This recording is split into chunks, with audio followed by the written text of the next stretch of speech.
हम मंगलाचरण करेंगे। बोलिए देवादिदेव आदिनाथ भगवान की जय। आचार्य उमा स्वामी महाराज की जय। तत्वाल सुत मोक्ष शास्त्र ग्रंथ की जय। मोक्ष मार्गस्य नेतारं भेत्तारं कर्मभूभुतां ज्ञातारं विश्वतत्त्वानां वन्दे तद्गुणलब्धये वन्दे तद्गुणलब्धये। बोलिए द्वादशांग जिनवानी माँ की जय। सभी साधु संतों को नमोस्तु नमोस्तु नमोस्तु। सभी माता जी को इच्छामि इच्छामि इच्छामि। सभी माता जी को वन्नामी वन्नामी वन्नामी। सभी छुल्लक जी एलक जी को इच्छामि इच्छामि इच्छामि। सभी दीदी जी भैया जी को वंदना वंदना वंदना तथा सभी को जय जिनेन्द्र जय जिनेन्द्र जय जिनेन्द्र।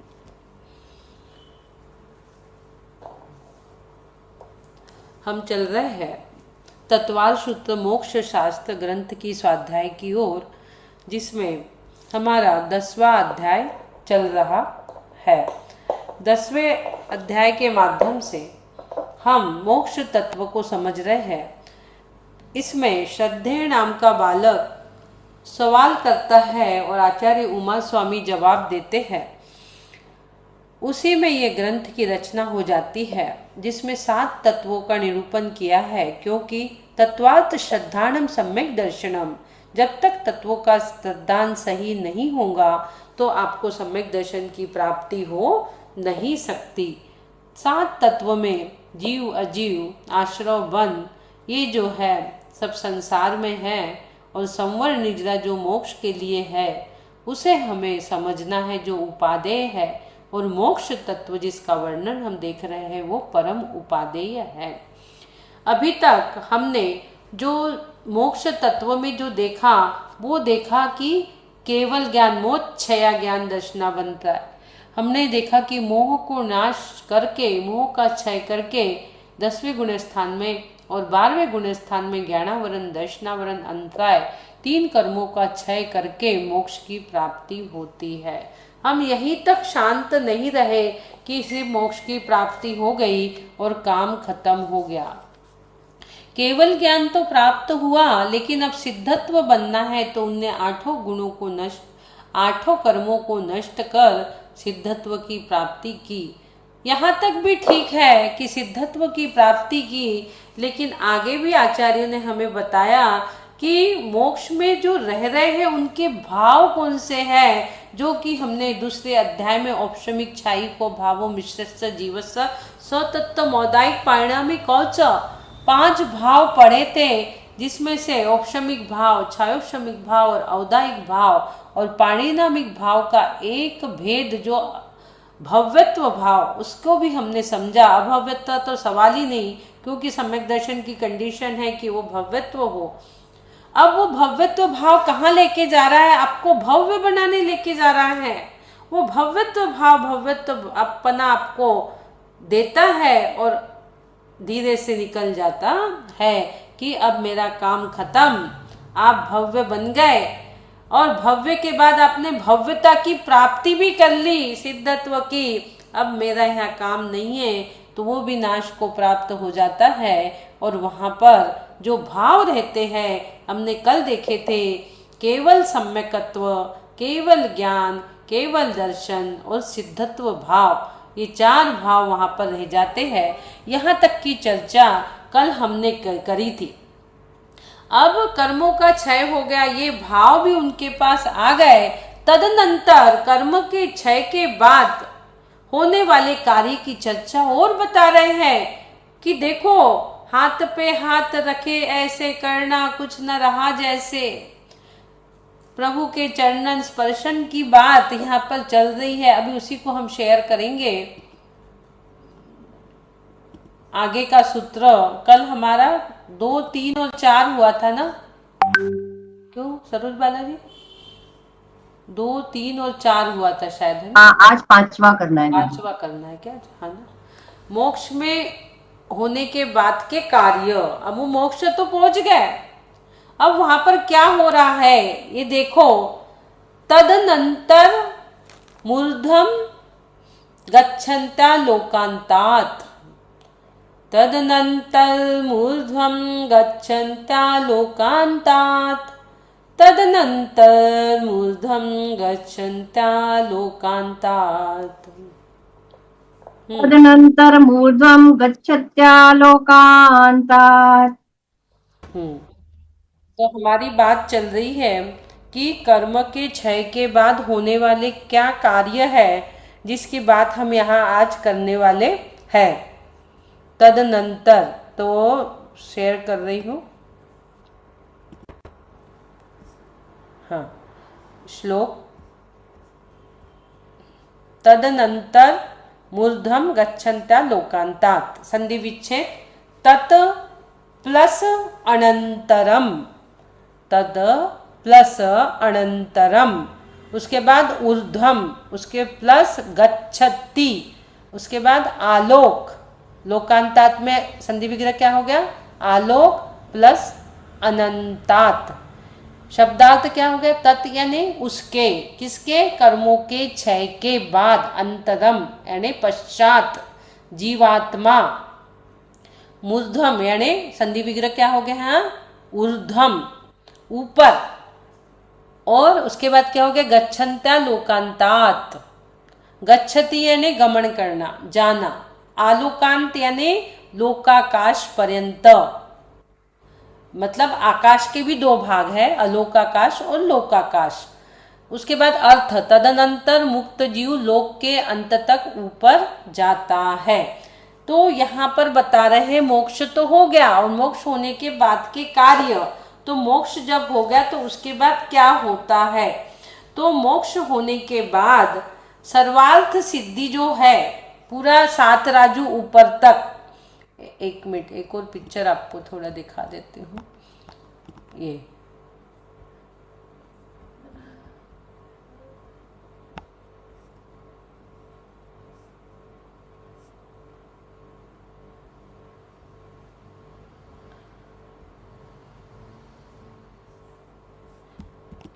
आप लोगों को एक पिक्चर और दिखाती हूँ, तो आप लोगों को समझ में आ जाएगा अच्छे से, है ना।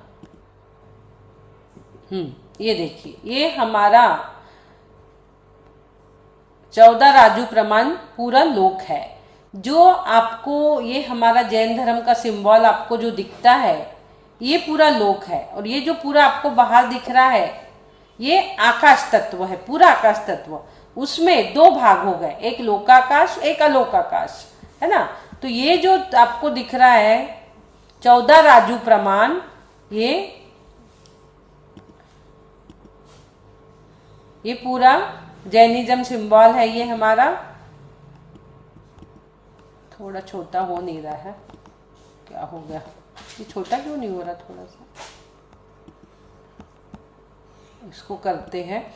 तो ये 3 लोक का नक्शा इसे कहा जाता है। और हम यदि दोनों हाथ कमर पे रख के और पैरों को थोड़ा फैला के खड़े होते हैं, तो ये ऐसा ही आकार बनेगा। कोई एक खड़े हो जाइए, कमर पे हाथ रख लीजिए, ये है, इसको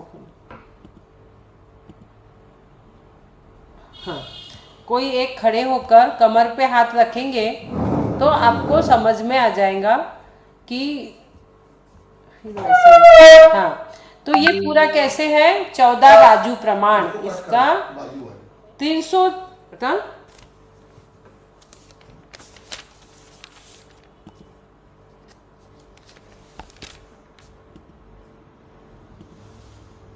14 राजू प्रमाण है ये पूरा। आप जो देख रहे हैं 3 लोक का ये नक्शा पूरा, इसमें 7 राजू नीचे और 7 राजू ऊपर, और ये बीच में ये आप देख रहे हो, ये मध्य लोक है। देख ही लीजिए, समझ लीजिए आप लोग। ये बीच में जो है मध्य लोक है, जहां हम रहते हैं। यहाँ पर रत्न शर्करा बालुका पंगधूम महात्मा हमने 3-4 अध्याय में जो पढ़े, ऊर्ध्वलोक और मध्य लोक का वर्णन, ये हो ही नहीं रहा है, छोटा थोड़ा सा, वो एक ही साइज में आ रहा है। चलो कोई बात नहीं, ये थोड़ा हल्का छोटा होना तो नहीं होगा, कोई जरूर नहीं, छोटा करिए, जितना बीच में दबाए उतना करो ना। ये तो कम में दिख ही नहीं रहा कुछ। हाँ, तो ये हो जाएगा यार। ये ऐसा हो रहा है, कहीं छोटा नहीं रहा। चलो जान दो, छोड़ो। चलिए आप ऐसे ही देखिए। हाँ, तो इसमें आप देख रहे हो 14 राजू प्रमाण है और इसमें नीचे 7 नरक है, 7 नरक के नीचे कलकला पृथ्वी है, ये मध्य लोक है जहां पर हम लोग है, इसके ऊपर ये 7 राजू है। तो मध्य लोक का जो एरिया है ये 45 पूरा हमारा जम्मू द्वीप जो है और पूरे 2.5 द्वीप जो हम लेते हैं, तो वो 2.5 द्वीप का पूरा एरिया जो है, 2.5 द्वीप का एरिया पूरा 45 लाख योजन का है। और उसी के ऊपर सीधा अपन जाते हैं ऊपर ऊपर ऊपर तो सिद्धशिला आएंगी, पूरे यहाँ पर 16 स्वर्ग आएंगे, फिर 9 ग्रेवियक, 5 अनुदिश और फिर 5 अनुत्तर, उसके ऊपर आएंगी सर्वाल सिद्धि, और सर्वाल सिद्धि से फिर और 12 योजन ऊपर सिद्धशिला आएंगी। कहाँ आएंगी सिद्धशिला? और ऊपर आएंगी 12 योजन ऊपर सर्वाल सिद्धि से सिद्धशिला आएंगी, जहाँ पर 8वीं भूमि हम बोलते हैं इगत प्रभार 8वीं भूमि है, उसके मध्य में आधा कटे हुए नींबू के समान की आकार की सिद्धशिला वहां पर है, और वो भी 12 योजन ऊपर सिद्धशिला तो है, और 7050 धनुष ऊपर सिद्ध भगवान उसमें स्थित होते हैं। अब सिद्ध भगवान वहाँ ही क्यों स्थित होते हैं और सिद्ध भगवान कैसे स्थित होते हैं? तो सिद्ध भगवान वहाँ क्यों स्थित होते हैं हमने ही देखा। ये भाग लोकाकाश है और ये बीच में जो लाइन आप देख रहे हैं ये त्रस्त नाड़ी है, यहाँ पे पूरे जीव रहते हैं, और बाजू में अलोकाकाश है। और ये जो लोकाकाश है यहाँ पर मात्र 6 द्रव्य का अस्तित्व है, 6 द्रव्य मात्र यहाँ तक ही है, 6 द्रव्य उसके बाद में नहीं है। इसलिए सिद्ध भगवान लोक के अग्रभाग में स्थित होते हैं। सिद्ध भगवान यहाँ लोक के अग्रभाग में, सिद्धशिला आपको दिख रही ना, इगत प्रभार 8वीं भूमि, उसके मध्य में 1200 योजन ऊपर सिद्ध सर्वाल सिद्धि के, और उसमें भी 7050 धनुष ऊपर सिद्ध भगवान विराजमान होते हैं। और जैसे उनको बैठे बैठे हुआ मोक्ष, तो बैठे बैठे पद्मासन में, खड़गासन में जैसे भी हुआ, उसमें 3 तो पद्मासन में है और वासुपूज्य 22वें नेमिनाथ और महावीर, 3 तो पद्मासन में है और खड़गासन में बाकी है। तो इनके सर के, सबके सर अग्रभाग में एक से है, नीचे का आकार अवधारणा कम ज़्यादा है, क्योंकि कोई कोई काल में गए, कोई कोई काल में गए। महावीर भगवान की आयु तो 7 हाथ थी, तो ऊपर के सर एक से अग्रभाग में लगे हैं, लेकिन पैर का भाग नीचे का कम ज़्यादा है। हम लोग धरती पे कैसे हैं, हमारे नीचे के पैर सबके धरती पे है, ऊपर की अवधारणा हमारी कम ज़्यादा है धरती में, पर उनकी कैसे पैरों की अवधारणा नीचे की कम ज़्यादा है, जैसे जैसे काल में जैसे गए वैसे। तो इस प्रकार से यहाँ तदनंतर मूर्धम गच्छन्ता लोकांतात्, गच्छन्ता यानी गमन करना।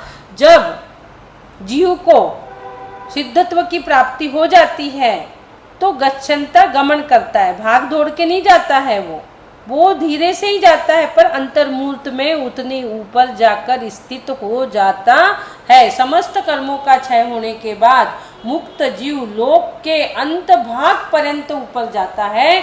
कहाँ तक? जहाँ तक 6 द्रव्य है वहां तक वो जाता है जीव। बाद में अलोकाकाश में द्रव्य नहीं है अस्तित्व। 6 द्रव्य कौन से हैं? जीव, अजीव, जीव, पुद्गल, धर्म, अधर्म, आकाश, काल। तो जहाँ तक धर्म द्रव्य है वो वहां तक जीव लोक के अग्रभाग में जाके स्थित हो जाता है। और इसके बाजू में आप देख रहे हैं 3 वलय, ये देखो 1 2 3, ये है धनोदधिवात वलय, फिर दूसरी घनवात वलय और तीसरी आती है तनुवात वलय। प्रथम, द्वितीय, तृतीय 3 वलय, ये इसका सपोर्टिंग समझ जाओ आप लोक का। तो घनोदधिवात वलय कैसी है? गाय के मूत्र के सदृश, गाय का हल्का पीला कलर होता है ना, वैसे ये घनोदधिवात वलय है। और उसके बाद धनवात वलय जो है मूंग के दाल का जो कलर होता है ना, वैसा है। उसके बाद तनुवात वलय, इसमें अनेक वर्ण है, इसमें अनेक वर्ण है।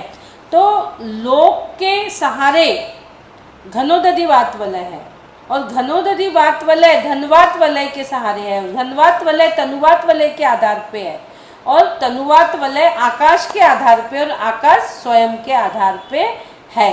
इस प्रकार से तीनों वात वलय की जो लंबाई है वो लोक के आकार से ही है, जैसा लोक का आकार है वैसे ही वो है।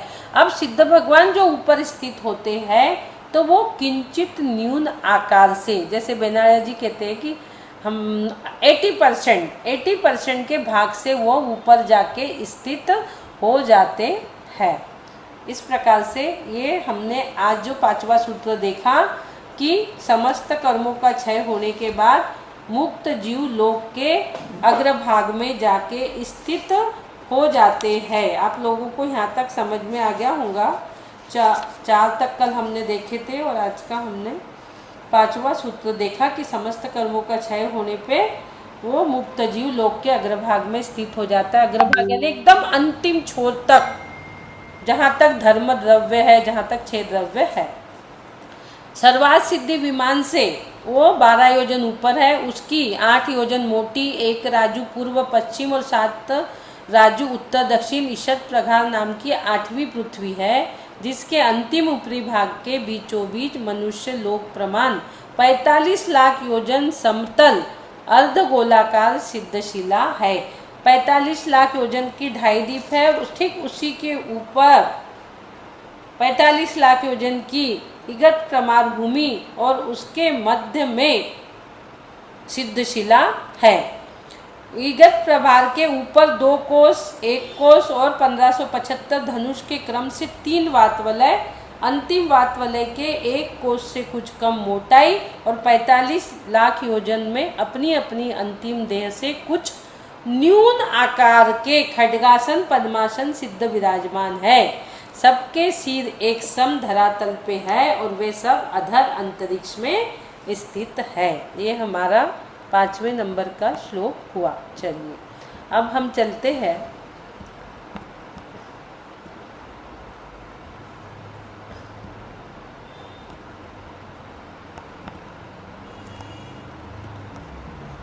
छठे नंबर श्लोक की ओर चलेंगे। ये बंद नहीं हो रहा है। हेलो, हाँ हुआ, 1 मिनट। नहीं होगा। हाँ यहाँ से कहाँ?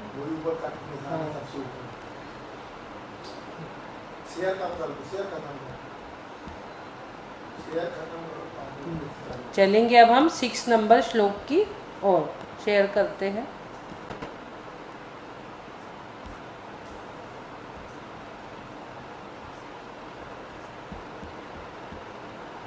स्क्रीन ही खत्म हो गई लग रहा है,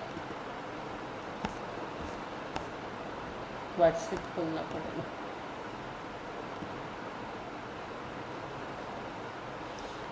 हमने इस प्रकार से मुक्त जीव के कार्य को देखा कि उनके बाद वो कहाँ स्थित होते हैं। अब हम चलते हैं 6 नंबर श्लोक की ओर।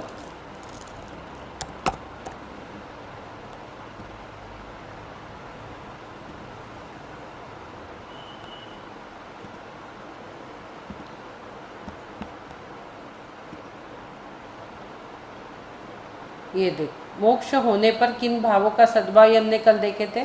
और 8 कर्मों के अभाव से प्रकट उन्हें 8 गुण होते हैं। अनंत ज्ञान, ज्ञानावरण कर्म, अनंत दर्शन प्राप्त हुआ जब दर्शनावरण कर्म गया, अंतराय कर्म गया तो अनंत वीर्य, मोहनी कर्म गया तो क्षायिक सम्यकत्व, वेदनी गया तो अव्यबाधत्व, यानी किसी प्रकार की कोई बाधा उनको नहीं रहती, कितने भी सिद्ध है, कितने भी वहाँ चले जाए तो भी विराजमान हो जाते हैं। आयु कर्म गया तो अवगाहनत्व गया, उनकी अवगाहना जो थी कम ज़्यादा वो खत्म हो गई। नाम कर्म गया तो सूक्ष्मत्व गुण की प्राप्ति हुई, एकदम उनके सूक्ष्म रह जाता है शरीर, एकदम सूक्ष्मत्व। और उसके बाद गोत्र कर्म गया तो अघुर लघु, तो छोटा बड़े का भेदभाव सब खत्म हो गया। इस प्रकार से अभी हमने ये देखा। और उसके बाद हम आ गए, जिस शरीर से जीव मुक्त होता है उस शरीर जैसा आकार होता है वैसा ही मुक्त जीव का आकार होता है। जो मुक्त हुआ तो किंचित न्यून पुरुषाकार, अर्थात जो जैसा आकार था उसका, जैसी अवगाहना थी उनसे किंचित न्यून वह अग्रभाग में स्थित हो जाते हैं। उसके बाद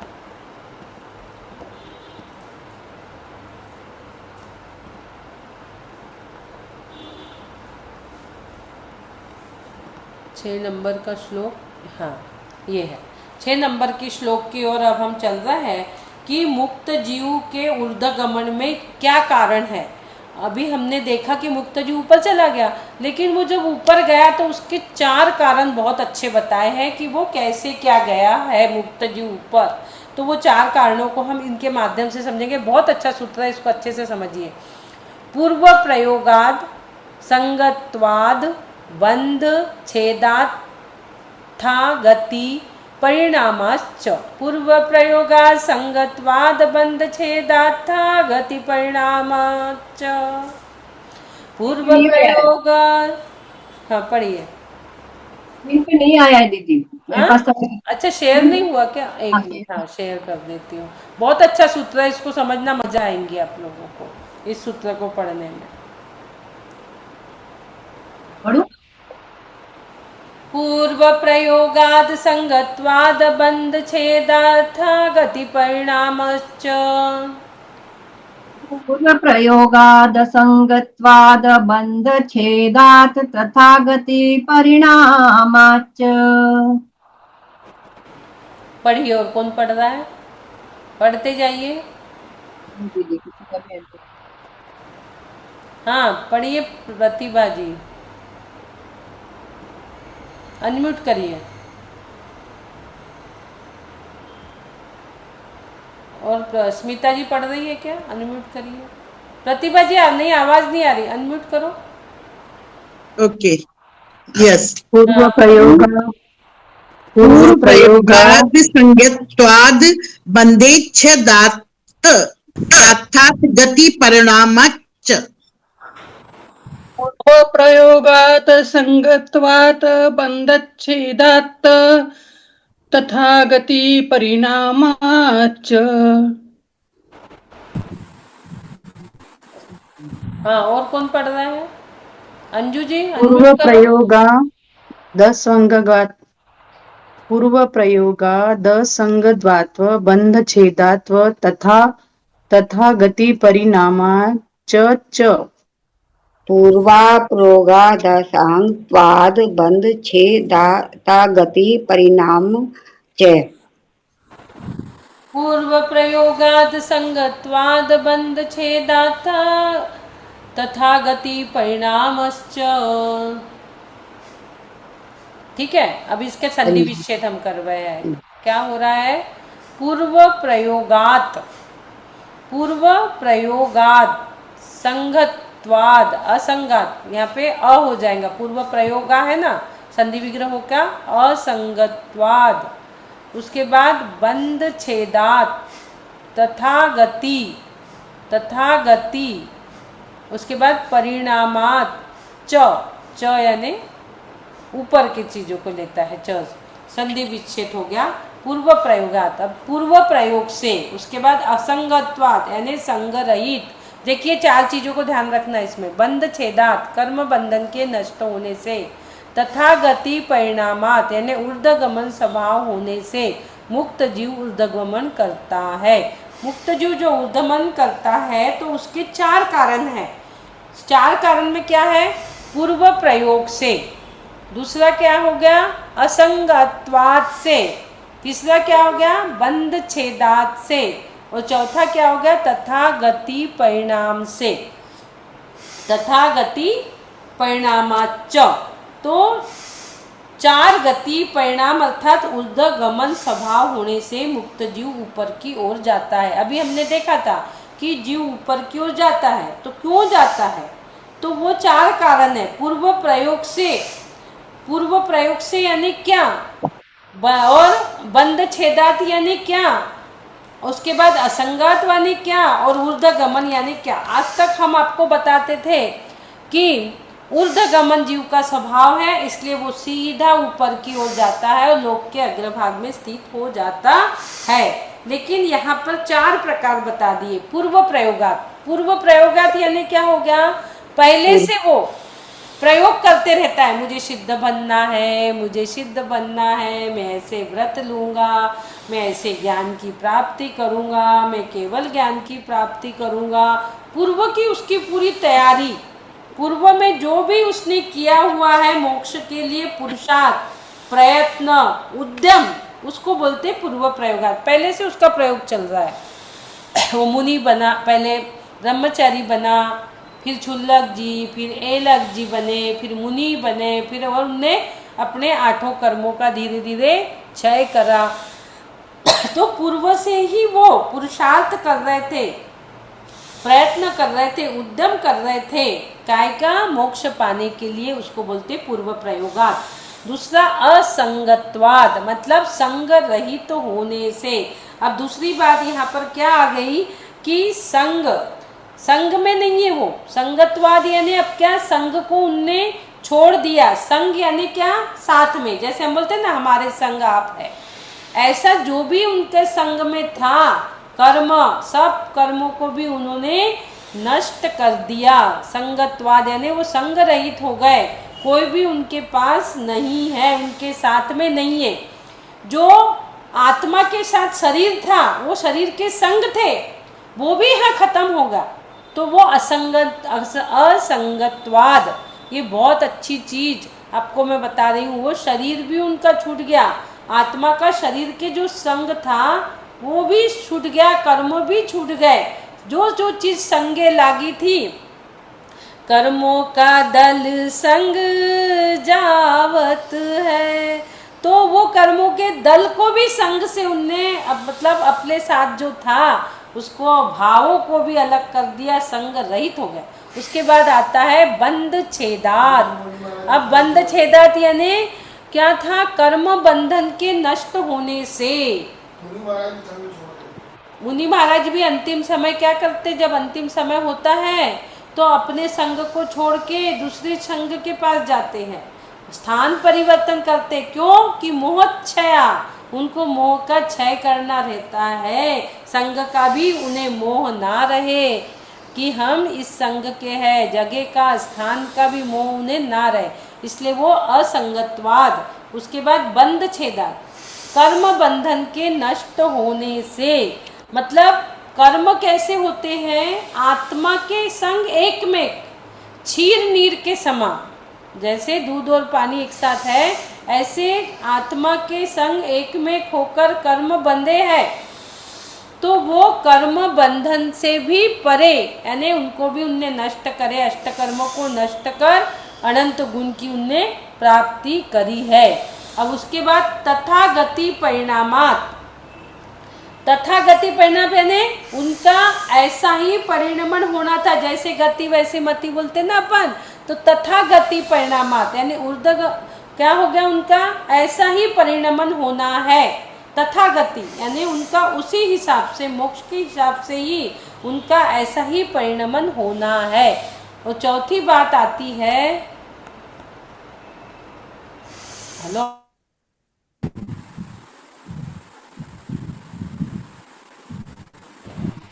तो ये तथागति हो गया कि उनका वैसे ही परिणाम था और वो तथागति अपने परिणामों से ऊर्ध्वलोक में स्थित है। अब ऊर्ध्वगमन स्वभाव होने से मुक्त ऊर्ध्वगमन करता है। चौथी बात क्या आ गई, पूर्व प्रयोगात एक आ गई, दूसरी असंगातवाद, तीसरी बंध छेता, तो चौथी तथागति परिणामात, यानी ये 4 प्रकार से मुक्त जीव ऊपर जाता है।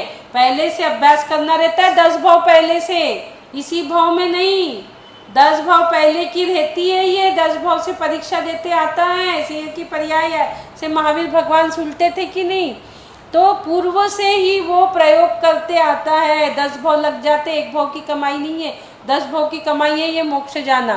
पूर्व से ही वो प्रयोग करते आते हैं, फिर जो आत्मा शरीर एक है, संग रहित हो जाते हैं, किसी की भी कोई संग नहीं, कुछ भी नहीं। फिर बंध छेदात, जो कर्मों का बंध था, शील नीर की तरह एक साथ थे, उस कर्म को जो आत्मा के प्रदेश से जुड़ते थे, वो कर्म बंधन भी उनने नष्ट कर दिए और कर्मों के भार से वो हल्के हो गए।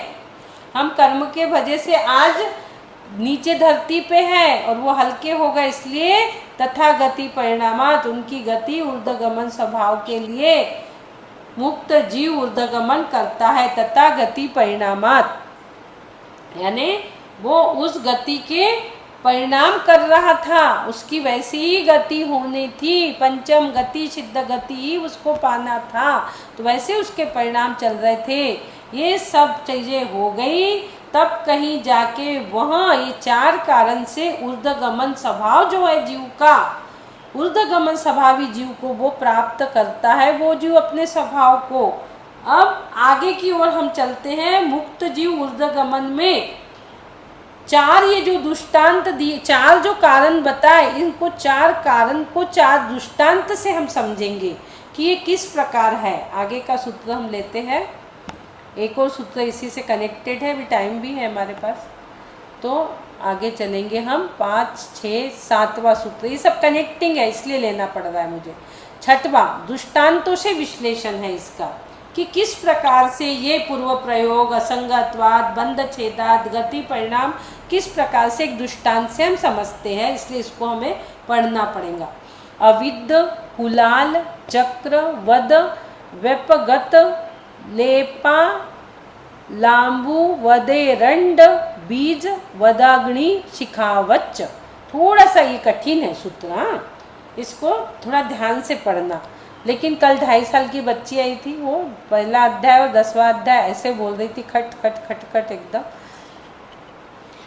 अविद्ध, कुलाल, चक्र, वद, व्यपगत, लेपालांबु, वदेरंड, बीज, वदाग्नि, शिखावच्च।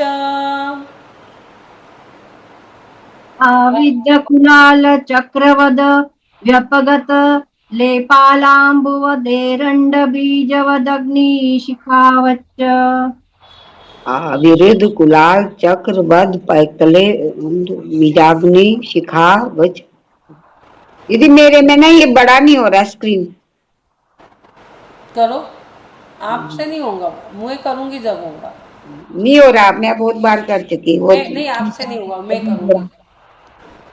हाँ, आविद्ध, कुलाल, चक्र व द्रव्य पग तले पाल बुवेदेरंड बीज व दग्नि शिखावच्च। फिर से पढ़िए। ओके, अविद्ध, एक मिनट, प्रतिभा जी फिर से पढ़िए। ओके। हाँ, आविद्ध, कुलाल, चक्र व द्रव्य पग तले पाला। एक मिनट यहाँ रुको।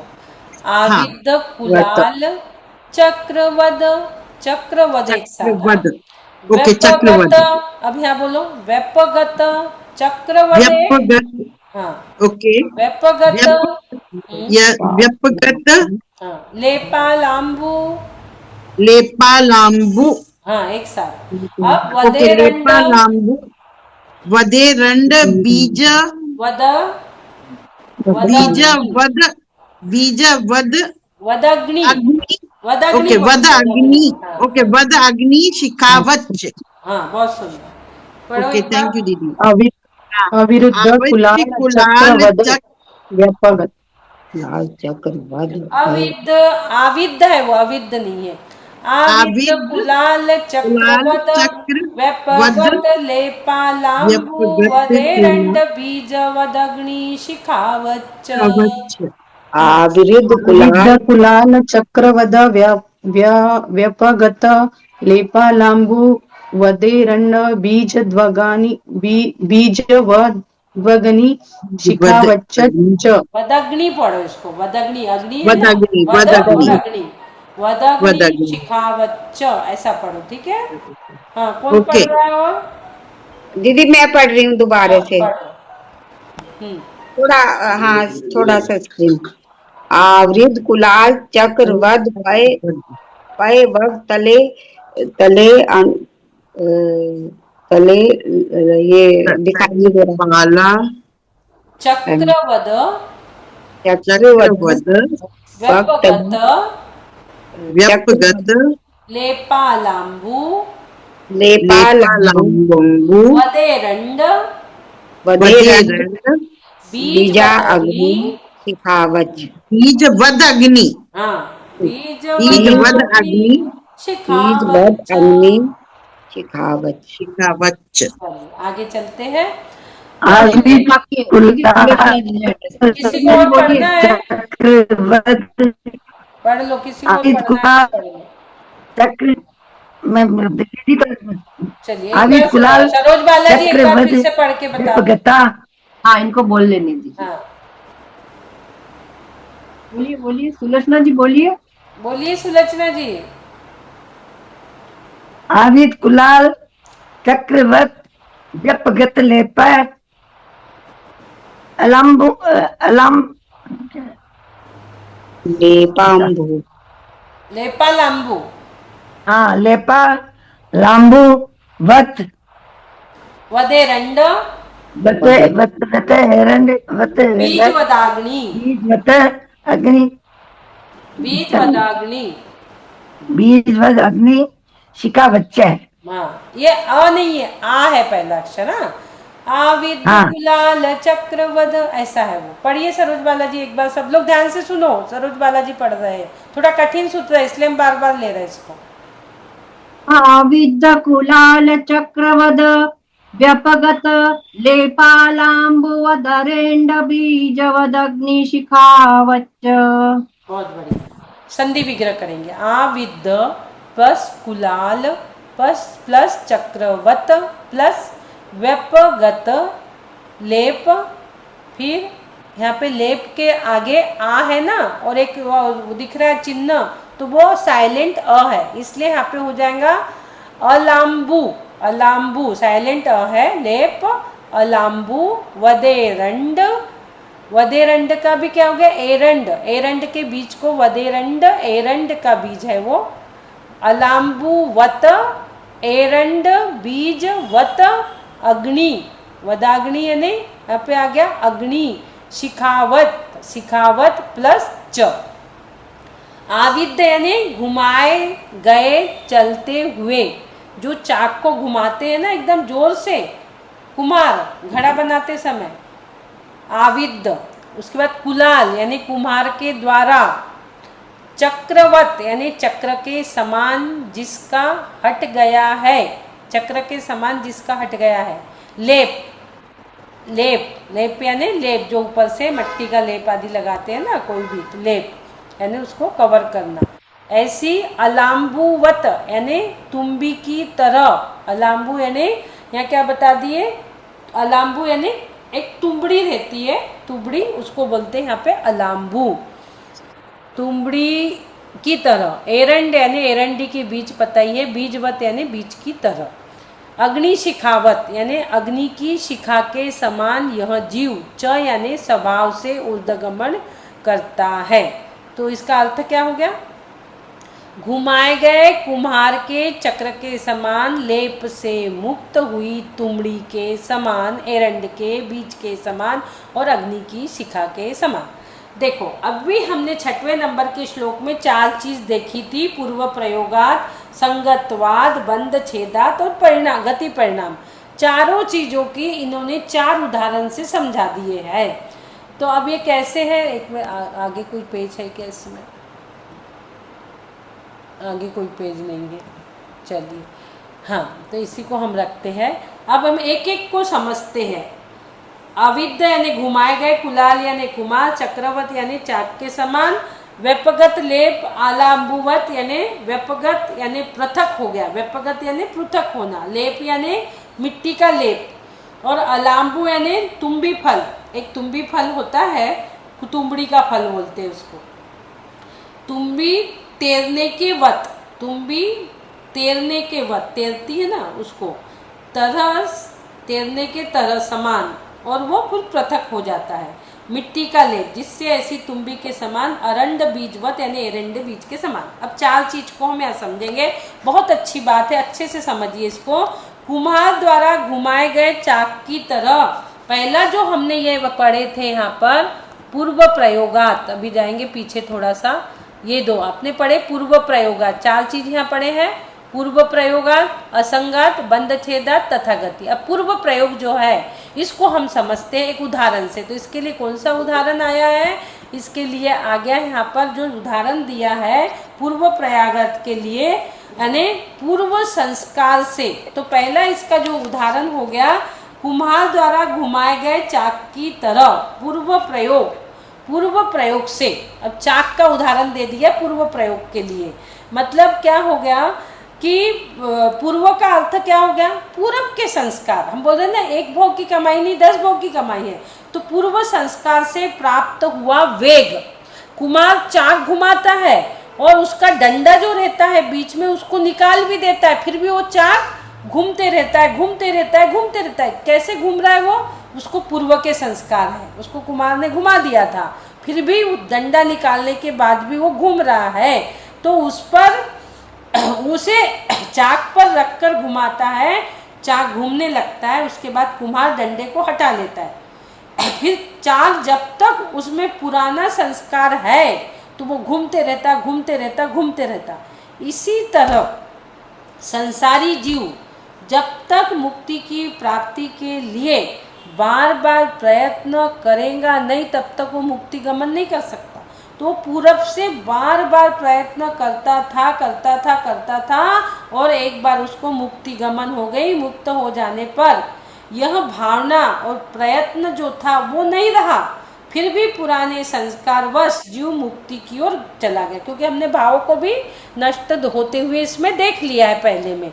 तो पूर्व संगतवाद जो पूर्व प्रयोग पहला जो बात बताई थी 4 कारण में, पहला कारण पूर्व प्रयोग था, तो उसका उदाहरण यहाँ पे कुम्हार की चाक से दे दिया।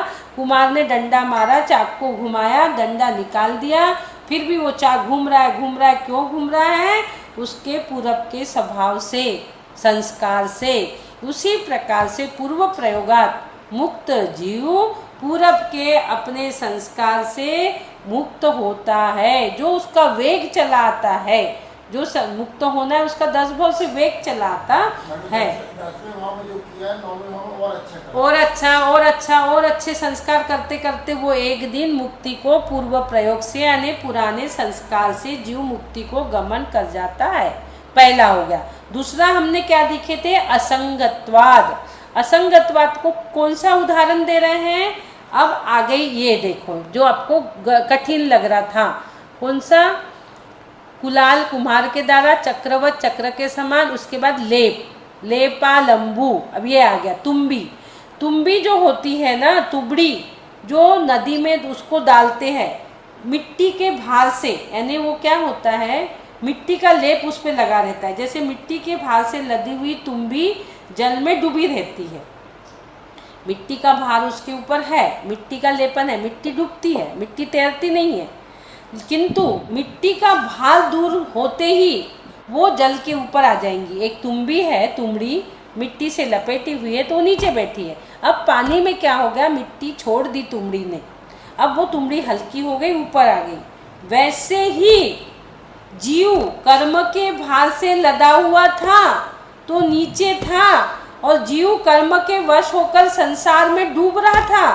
किंतु जो ही उस कर्म के भार रूपी मिट्टी उससे अलग हुई और वो तुरंत मुक्त हो गया और ऊपर चला गया।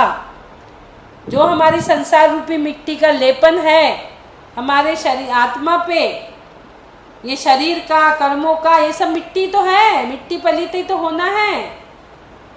पुद्गल का स्वभाव क्या है, सड़नती गलंती, और ये सब पुद्गल है, सड़नती गलंती चीज मिट्टी बनती है।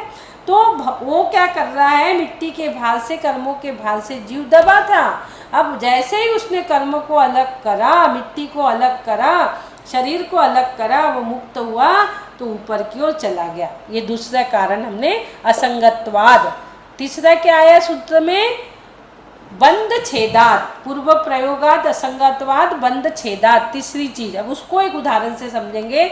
आगे बोला है बंध छेदात के लिए एरंडी के बीच का उदाहरण दिया है। पहले में दिया कुम्हार का, दूसरे में दिया तुम्बी का, तीसरे में एरंडी के बीच का। तो जैसे एरंड वृक्ष का सूखा फल, जब एरंडी का बीज जो होता है, एरंडी का जो वृक्ष का जो सूखा फल होता है, जब वो चटकता है, जैसे वो चटकता है तो वो बंधन से छूट जाता है, और जैसे वो चटका एरंड का बीज, उसके अंदर जो बीज होता है वो ऊपर चला जाता है। आप ऐसे तोड़ के देखना, किसी भी चीज को आप तोड़ोगे तो वो ऊपर की ओर जाएगा, नीचे की ओर नहीं आएगा एरंडी का बीज। जैसे वो चटका, फल सूखा चटका तो ऊपर जाता है, वैसे ही मनुष्य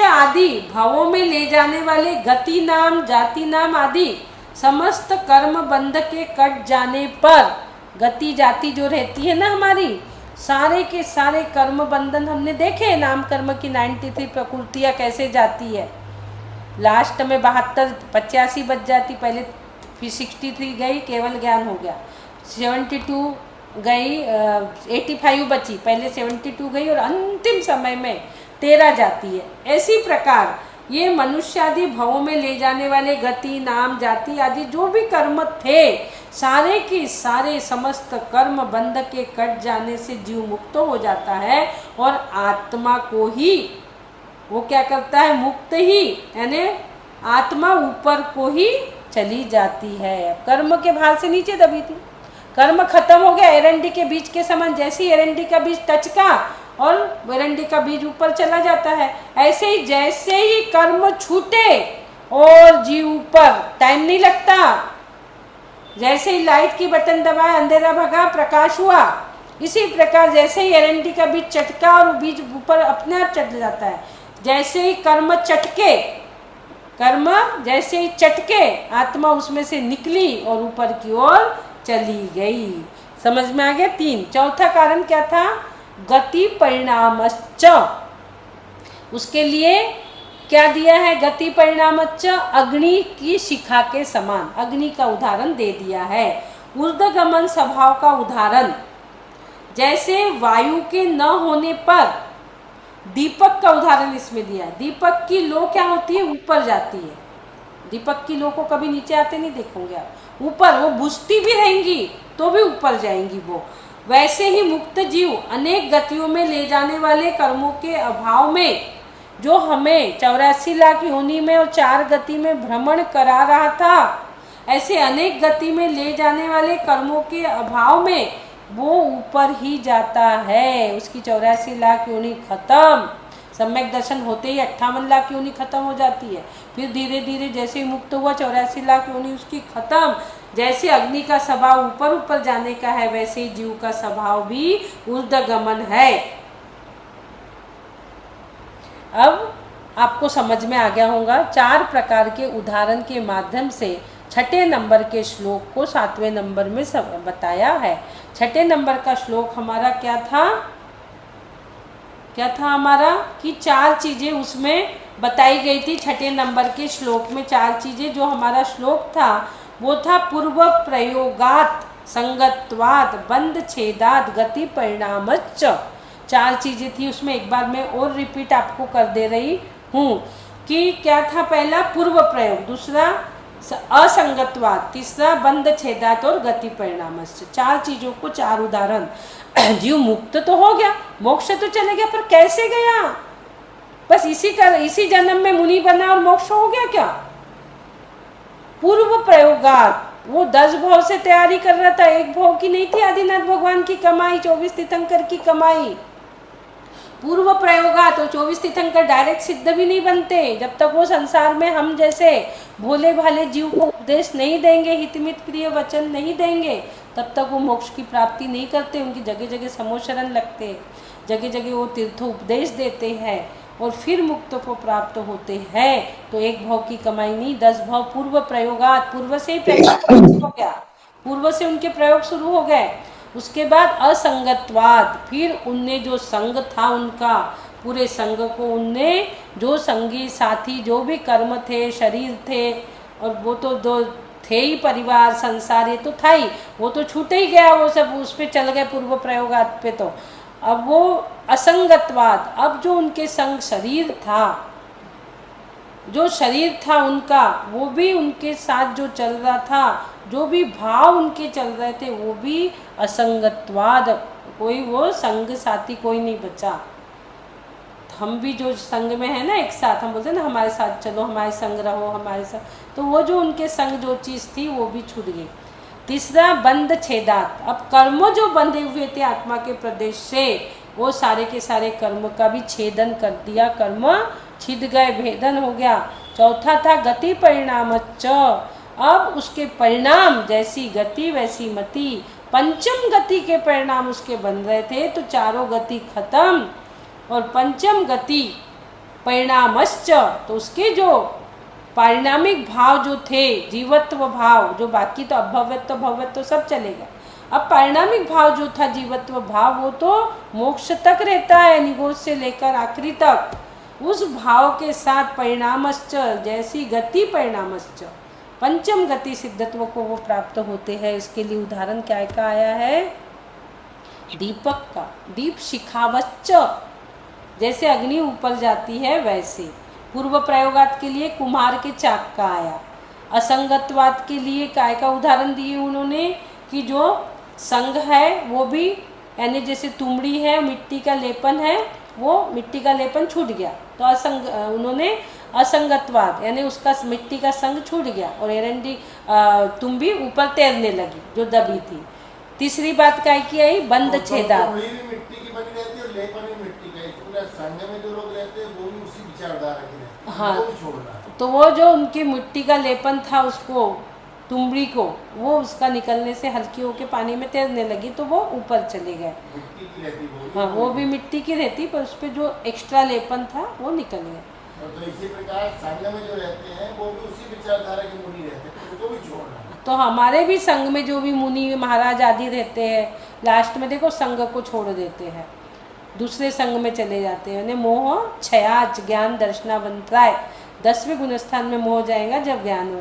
तो दूसरा उदाहरण हमारा असंगतवाद के लिए था तुमड़ी का।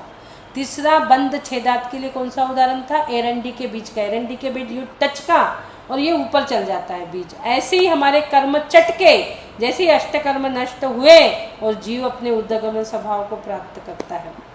चौथा था परिणामच्च, जैसे दीप शिखावच्च, दीप की शिखा ऊपर ऊपर ऊपर ऊपर जाती है, वैसे ही उसके जो परिणाम है, जैसे ही कर्म गए उसके ऐसे परिणाम होते हैं सिद्धत्व के कि वो दीप शिखा की तरह ऊपर चल जाता है। धीरे धीरे मात्र अंतर्मुहूर्त में ही वो इतने ऊपर, 7 राजू ऊपर, कम किंचित न्यून जो हमारा मध्य लोक है उतना छोड़ दो, 45 लाख योजन ये 2.5 दीप है, उसके ऊपर ही उसकी भी उतना ही 45 लाख योजन की सिद्धशिला इगत प्रवार भूमि 8वीं भूमि में है। तो वहाँ पर जाके जीव अपने ऊर्ध्वगमन स्वभाव से स्थित होता है। हमने आज क्या देखा कि जीव ऊर्ध्वगमन स्वभाव से स्थित तो होता ही है, पर उसके क्या कारण है, वो 4 कारण को समझा। ठीक है 4 कारण, लेकिन 4 कारण को उदाहरण से भी समझाया हमारे आचार्य उमा स्वामी ने। वो 4 कारण को 4 उदाहरण से समझने के बाद हमें समझ में आ गया कि हमें हमारे ऊर्ध्वगमन स्वभाव को, जो हमारे जीव का स्वभाव है, उसे हमें पाना है और हमें भी सिद्धशिला में एक दिन विराजमान होना है। हम भी सभी एक दिन सिद्धशिला में विराजमान होवे, इसी भावों के साथ हम आगे कल जो है धर्मास्तिकाय देखेंगे कि वो लोक के अग्रभाग तक की क्यों जाते हैं। उसका अगला सूत्र हम कल देखेंगे, आज ही लेना था, टाइम हो गया, अब नहीं हो सकता। चलिए, बोलिए देव सभी को सिद्धत्व की प्राप्ति हो, इसी भाव के साथ अपनी वाणी को विराम देती हूँ। निज निधि निज में बताई, यह अनंत उपकार है, इसलिए जिनवानी माँ को वंदना सतवार है। बोलिए द्वादशांग जिनवानी माँ की जय हो।